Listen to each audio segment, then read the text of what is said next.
The COVID-19 pandemic was a bitter pill for Africa.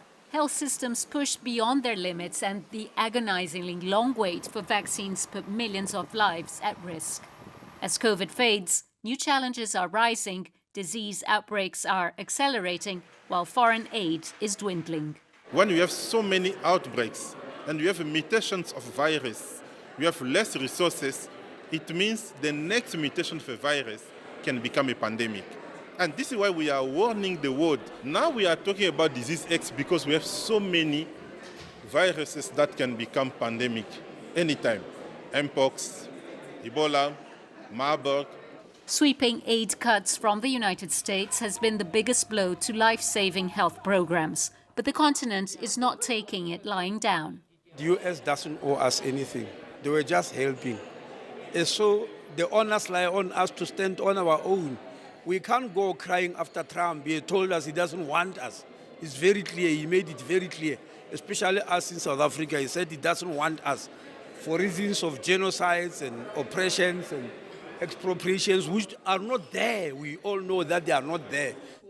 As part of the G20 efforts, the African Union launched a public-private sector initiative to build pharmaceutical manufacturing chains and strengthen health systems.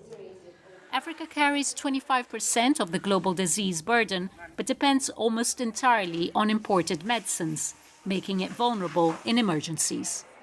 We need to involve the private sector to invest in some areas to make difference. We are talking about local manufacturing, we are talking about digital agenda, we are talking about supply chain management.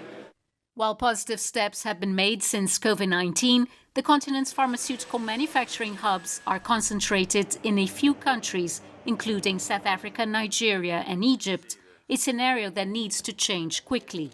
This triple P finds expression in an African Union 2022 Heads of State resolution, where Africa said that by 2040 it set itself a goal to procure 70% of all its medical countermeasures, which of course includes test kits, diagnostics, pharmaceuticals and vaccines, to purchase or procure 70% from Africa by 2040. The pace of disease outbreaks in Africa threatens the stability of the entire world. But the message from political and business leaders is clear. The continent cannot continue to put its health in the hands of others. The African Centers for Disease Control has also called for decisive policy to attract investment and build greater trust between African nations, one of the biggest stumbling blocks to expand the pharmaceutical market. Julie Shara, CGTN, South Africa.